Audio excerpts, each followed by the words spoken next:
tenim la sort de tenir un jaciment arqueològic, fem ganaderia ecològica, bé i vaca.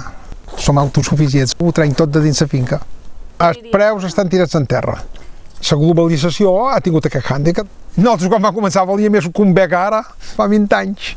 La gent té que encoratjar el futur amb molt de ganes i amb molt d'optimisme. Du molt de sacrificis, un lloc, molt de manteniment, però té futur i té viabilitat.